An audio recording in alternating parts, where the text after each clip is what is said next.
All right. Hey guys, we are live and sorry for the impromptu. So in my last video, I asked people if you wanted a good resource to go ahead and if you wanted to find a new church, especially if maybe your church has been going through something, like we've been seeing on the news lately. I know there's a lot of people probably around there looking for a new church, or maybe you aren't in church right now and you want to find a good church, but you're too afraid to, or you've been hurt before, whatever the case may be. I want to kind of go over that and give you the answer. Now, the reason why I feel like I'd be a great resource for this is because of my job. I am in the military, if you did not know. And because of my job, I am moving around the country roughly every 2 to 3 years. And I've been doing this for the last 20 years. And in that, I have had to jump from church to church to church to church. And I have had to constantly find a new church. And doing that, kind of got me I don't think this is something that anybody should ever be good at, but I've kind of gotten good at finding churches and I've made a lot of mistakes along the way. So number one, I want to kind of share that with you. And then number two, I'm going to show you a resource that I recently used that helped me find the current church that I'm at, which honestly, I believe is probably one of the best Bible churches that I have ever been to in my entire, time as a Christian. So with all that being said, I want to go ahead and jump into it and talk about it. So number one, the first thing that I like to do when I find a church is I go to basically Google. I'll go to Google and I will type in the area that I am living in and be like, churches in the area, things of that nature. And then I go through and actually here, let's just go ahead and do it this way. It's going to be a little bit easier. So let me pop down myself here. Okay. So right here, this is the resource that I was going to show you because I was saying, oh, if I go with Google, then you might not work out as well. So let's go ahead and just go this way. So this is the resource I wanted to share with you. It's a website called Nine Marks. I'm not sure if you've ever heard of Nine Marks Ministries. They're really big when it comes to church planning. But not all the churches here, from what I'm tracking, are Nine Marks Church. It's just churches that basically they've kind of collected a database of things that you would kind of look for inside a good church. And like I said, I use this resource and it's a good one and it can help find a great church for you. A little disclaimer down here at the bottom: a church appearance in the church tool should not be viewed as an endorsement by Nine Marks, but basically, as far as I can tell, what they do is they go through and they figure out what time to look for. So for an example, we had a commenter ask specifically, not about that area. We had a commenter ask specifically about, and I'm reading through the comment about New Britain, Connecticut. So let's go ahead and type in New Britain, Connecticut, and make sure I'm spelling it right and it's not got some crazy spelling.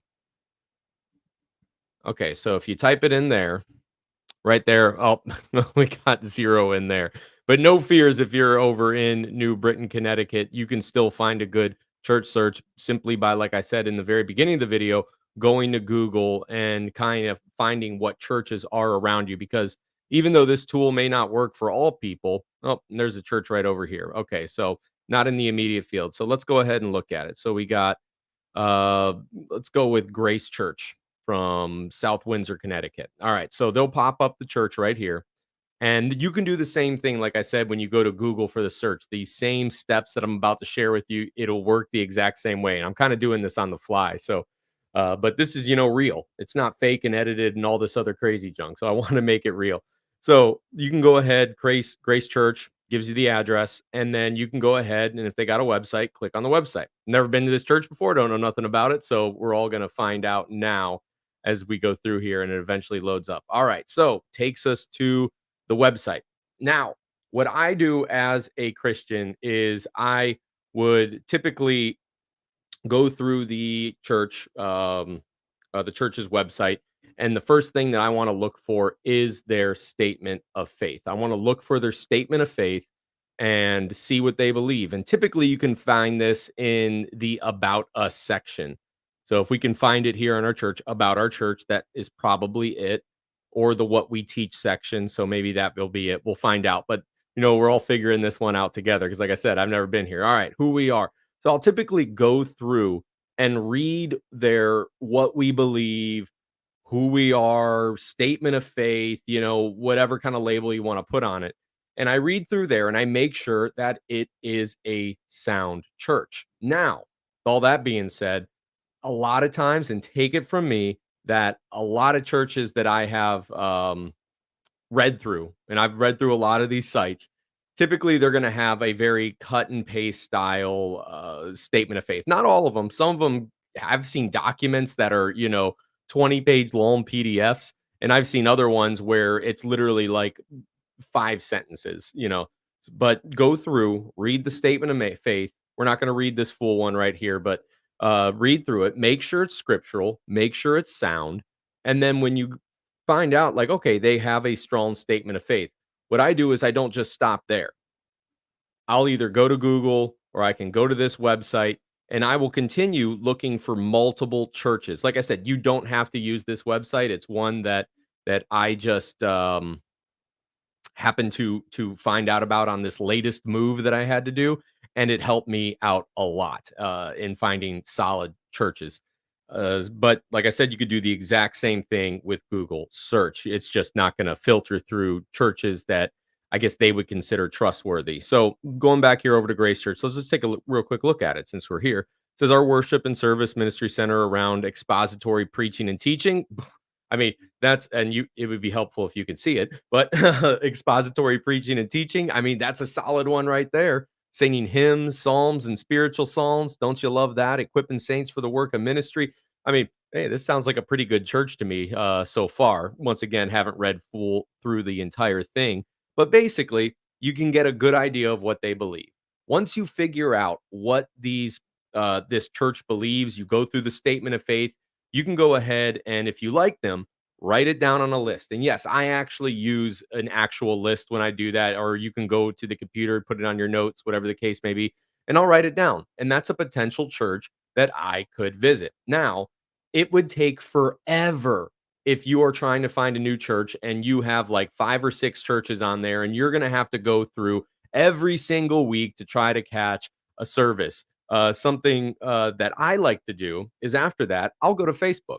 So let me go ahead and bring up Facebook real quick because most people will typically put in their sermons. And this one, of course, is called Grace Church. There's going to be 50 billion Grace Churches on there. But I will typically go to Facebook and look for their messages. And we don't have to go to Facebook to physically do this. You can go to Facebook or you can go to YouTube. Sometimes they will stream them on YouTube. Whatever the case may be, find a way where you can watch their services, their sermons prior to going there, whether it be Facebook, YouTube, whatever the case may be, because that is going to give you a really good idea of how they teach. Once we do that, typically we'll go and we will do that in-person visit time. By now, we've kind of crossed some churches off of our actual list, and we will then go visit these actual churches. Now, good note, and we learned this the hard way one time. Don't try not to go to the church during like Christmas time, when a lot of people are doing like Advent, or don't go during Easter. Or you can, by all means, you absolutely can. And because mainly though, because you're going to get a different feel of the church, because a lot of churches kind of cater around that time to some very specific messages, unless they are, maybe an expository and expositional style preaching where they go through the Bible verse by verse and they're like, hey, we go through the Bible verse by verse. We're not skipping a beat on here unless the Spirit shows us otherwise. Oh, Rita, that is really nice of you. Thank you so much for that. Yeah. Yeah. God led me. I wasn't a believer when I first joined the military. And then God honestly used the military in order to bring me to Christ, and my life would not have been the same. And every time it was time to re-up, I just kept praying, Lord, do you want me to stay in? And I never got that feeling of, yeah, I definitely need to get out. But thank you so much for that. Thank you so much. I really appreciate that. Thank you. But continuing on. So when we go to the in-person visit, once again, try to stay away from holidays just because sometimes you don't know what you're going to get when you do that. And then after you do that, and you go to your in-person visit, and you hopefully, by now you've kind of whittled it down to about 2 or 3 different churches, and then you got some real decision making to make. I think the first thing that honestly I should have mentioned in the very beginning, and I feel bad that I didn't say it now, is this whole process from the very beginning to the very end needs to 100% be bathed in prayer. You need to be praying throughout this entire thing because God, I don't know about y'all, but like when I pray and I'm really, really having a hard time with something and, I don't know what to do. I got two options ahead of me. I can either go left or I can go right. And I'll pray to God and, sometimes I wake up the next morning, literally the next morning, and I just feel so much peace, and it's like the answer is just so much more clear. So, by all means, all that to say this, make sure this entire process is bathed in prayer when you are searching for a church from the very beginning before you ever do the Google search all the way until you decide which church you're going to go to. Okay, so next, once I said you do the in-person visits, the next thing that I like to do is I schedule an in-person meeting with the pastor. So I would figure out who the pastor is. By this time, you've already been to that church, and I schedule an in-person meeting with that pastor, which I'm assuming for this church, Grace Church, is probably this guy right here. If you could see my thing, there you go. So I would schedule an in-person meeting with the pastor, and then I would ask all the tough questions that you wouldn't typically ask, like, right after Sunday on a service. I don't know about y'all, but if you ever been to a church and you went to a Sunday service, a pastor or an elder or a deacon may come up to you because they recognize that you're a new face, say hello to you.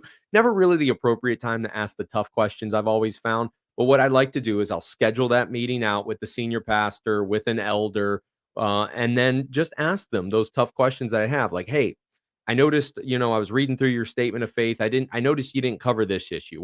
How do you feel about this? How do you feel about that? Issues that are important to you, as in growing, ask those tough questions because you're going to regret it if you do decide to stick with a church and you don't answer that. I tell you what, one time, my wife and I, we committed to a church.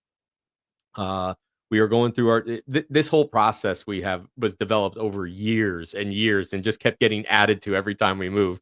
So one time we did an in-person visit and we did not do the whole schedule the time out with the pastor.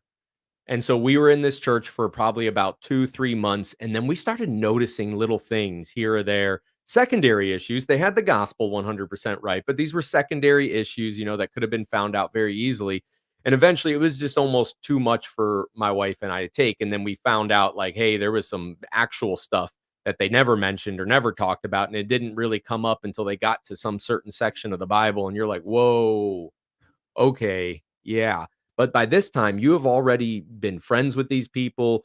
You have made, Bible studies, things of that nature, and it's really hard to kind of break away from that. But who knows? Maybe God led me there for a reason, to learn more or to help impart some learning. Who knows? But regardless of that, schedule that in-person visit so you can avoid all of that, tough stuff, that those secondary issues that may be a make or break for you in attending that church. Because let's just face it, secondary issues are non-essential. That's what I mean by secondary issues. In other words, they get the gospel right, they get the deity of Christ right, all the essentials of the faith they get right. But there's some things that just are way too much of a distraction that it's going to keep you from really growing and learning inside that church. So that's what I mean by secondary issues. And thank you so much, Crystal Moore. Absolutely, I feel really bad when I sometimes do all these new stuff because it's negative, negative, negative, negative, and I'm like, you know what? We need to do. I want to do something more positive, which is why we're doing this video because of all the different questions a few people asking about finding a new church. So hopefully I'm making sense and I'm not just kind of, talking over your head. So if I am, by all means, let me know because I am a very fallible person. I promise you that. I am very fallible. I make mistakes. I mean, if you ever see me read stuff when I read the news on here, I'm not the greatest reader in the world. But continuing on, once we do that in-person visit, we ask the tough questions. By now, we've probably figured out which church we're going to go to. But maybe you're not in that case. Maybe there are two churches that are just neck and neck and really tough. And once again, that's where I go back to prayer. I go back to prayer and just really seek the wisdom that can only come from God. And after that, and we decide on a church, we go there. Now, the next thing I'm going to say, because you might think, okay, we're going to the church. That's it. I would be hesitant from becoming an actual member of that church until you are 100% clear in your mind. Because once you're a member, I really view membership as like you are committing yourself and letting that staff know that you are someone to be relied on. Because membership isn't really just for you. Yes, it is great to be a part of the body, but it's also for the other members inside the church, the other people in the church, letting people know, like, hey, you can count on me to be there for you. You can count on me. Maybe you get that call from one of the elders or deacons or pastor, like, hey, man, I really need some help trimming the bushes around the church, or hey, I really need some help with the daycare, or whatever the case may be, however your church got it set up. They want to go with a good, person who is a member of that church that they trust.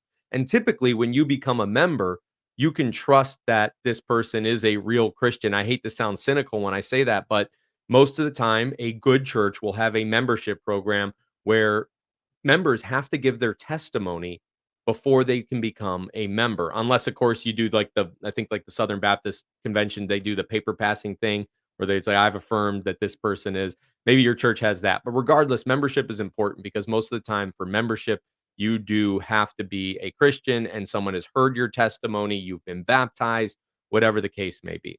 But membership, I honestly believe, is really, really important.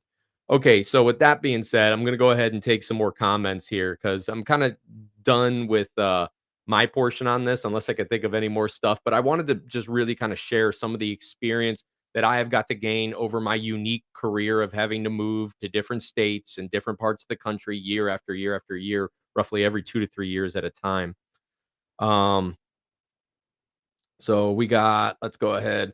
Grammy B says, just found you, and I'm very thankful for you. Thank you so much for the sound wisdom advice. Hey, thank you. I'm glad, Grammy B, and I hope this helps you out if you are searching for a solid church, or one, or maybe you're just evaluating the church that you're in. It's never a bad thing to do that. I'm a very big advocate, by the way, of staying in one church. It breaks my heart every time I have to move and I am just being ripped away from the body that I have grown with and just love on so much. And then, I have to go do it all over again. But one of the benefits of that is I make a lot of friends along the way. So, um, thank you so much, Grammy B. I appreciate that.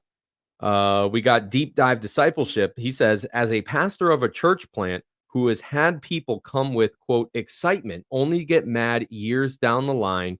This is major wisdom you're sharing. I appreciate that. Is really nice of you, and I'm glad I can help you there, Pastor, because I can imagine as from the pastor's standpoint how rough that would be when you have a member that is committed, or somebody that says they want to be committed, and then they're there for 2 3 years, and like you said, that major issues get brought up down the line and then they leave, and that's not somebody that you can count on when it comes to maybe you're doing community outreach type stuff or even just things around the church. So I'm glad that's happening there. um Observation Station says she's resigned to going to one in a dark cold. I don't know what that means, but okay. Dennis says, "Hey, I feel like you've done a fairly decent job with the Robert Moore." Thanks, Dennis. I appreciate that. Yeah, sometimes I'm not gonna lie, like getting beat up over and over and over again in those comments, as much as it, I got thick skin, I could take stuff. It does take a toll on you at some point, and you start like questioning yourself a little bit, but at the same time, overwhelming support. And I don't ever want to seem like one of those negative Nancy guys who is always just pointing fingers or things like that. I just want people to think biblically about the things that are going on. Um, Observation Stage said, "I've repented a year ago for attending Elevation and Stephen Furtick." Yeah, I'm that church where I live currently right now is not too far away from me, and seeing their bumper stickers all over the place. For the record, I am not a big Elevation Church fan. I haven't done enough research to say like a very strong opinion. I've watched a couple Stephen Furtick sermons because some friends wanted to know if he was someone to listen to. And from what I saw personally, I said no. I said no. That's not a good church to listen to. Just from the little bit that I did see. So, David asks about, do you know anything about Calvary Chapel churches? Yes. So Calvary Chapel. There was a period of my life where if I would have had a Calvary Chapel next to me, I probably would have gone to it. So, Calvary Chapel, if you did not know, they are a church that is known for being very, very Bible based. Like they do expository preaching, they preach through the Bible verse by verse. Now, everyone might be a little bit different, but this is supposed to be some of the core tenets of Calvary Chapel. But they're supposed to go through the Bible verse by verse, not skipping over a verse, and they're known for taking the Bible very seriously. They are known to be what you would call, and I'm going to use very loose quotes here, charismatic, because they are continue. I don't really consider them charismatic in my mind. I consider them continuationists, because that's what they are. They do believe in the continuing of the signs and wonders gifts, but they do it in such a way that it is so biblically based that you probably wouldn't know that unless you started doing things outside of the normal church service hours, because once again they're so biblically based. You go back to First Corinthians chapter 14 where Paul, just using the example talking about tongues, which, personally I believe, and there's no hate there, I got friends that believe otherwise, but personally I believe tongues are real world languages. I don't think Calvary Chapel believes that way. I think they do believe that tongues could be that secret prayer language, but they won't let people just randomly do that inside their service. No, if they're going to do that, they like kind of go to a prayer room and they have a separate time set aside for that. And once again, I'm being very, very general here when it comes to it. But once again, the big thing that I take away from Calvary Chapel is that they are known for being very, very biblically based. And a few people that if you ever wanted to kind of watch a Calvary Chapel service, Skip Heitzig, and I hope I said his last name right. I will watch him from time to time. I personally believe he is a solid Bible teacher. Of course, just like everybody, I don't agree on every single point that he's ever made, but I do like Skip's sermons because they're, once again, they're very biblically and Bible based. Mike Winger is a Calvary Chapel guy, very famous YouTube guy on here. That's somebody else, that you might be familiar with. Um, so observation station again put, see above, my friend in Nashville going to a bar. Oh, I get what your comment was saying before. So going to a bar like church. Yeah, that's yeah, that's sad. I've never been there was a small period of my life when I was not a Christian, and I was going to church because I was raised in the Christian family and a church life, but I wasn't really a real believer until, later on in life. And I was for a little bit, loving those bar church type scenes, all the lights and all that stuff. And thank God he kind of pulled me out of that. Can't comment on every church, but yeah. Uh, Vocal Pelican caught a live stream. Awesome. Glad for you. Yeah, no, we try to go live. I say we, it's really just me on here, but yeah, try to go live every night if I can. Just, talking about current news events. And this one is definitely a little bit different because, people have been asking about churches, and I want to make sure that I am being biblically based. And I would love to just share what I had gone through, trying to being in the military and having to move from church to church to church. Tony Sperano said, been a Gateway member for 3 years, crying, and I'll be serving elsewhere. Tony, hey, you've been in my prayers. As in a member of Gateway Church, all the members of Gateway Church have been in my prayers these last few days, and I will continue to keep praying as y'all make decisions on what you're doing. And just thank you so much for listening to us. I know it must be really, really hard for you, but the good news is no matter what, God's true church is going to prevail. No matter how dark it gets, no matter how it looks, God's true church is always going to prevail. That's a promise. That's from the Bible. We're not going to ever get that denied. Um, Judy Davis says, new listener, thanks for your service and godly words. And no, I appreciate that, Judy. Thank you so much. Really, really, really appreciate that. Thank you. And I don't feel very wise, but I really do just enjoy reading the Bible. My plan is I've been training and going to school, but my plan is as soon as I'm out of military, uh, full time ministry, hopefully in the capacity of a pastor, elder, uh, because that's where my heart's at. That's what I want to do. Observation says, I have a small YouTube channel and I make fun of mockers. I have never seen Observation Station's channel, so don't take this as a recommendation. Sorry, Observation Station. I just don't want to endorse something that I personally have never seen before. But she said she has a channel. You can make your own uh what's the word I'm looking for? Not assumptions.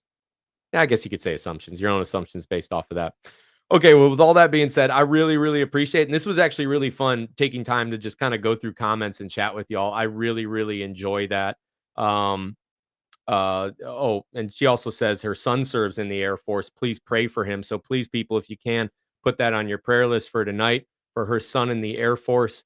Um, and yeah, it's really good. And like I said, this was really fun. I should do this more often where I just come on and kind of chat with y'all because when I'm reading the news, I obviously I'm kind of paying attention and I have to ADD off and then I go to the comments towards the end.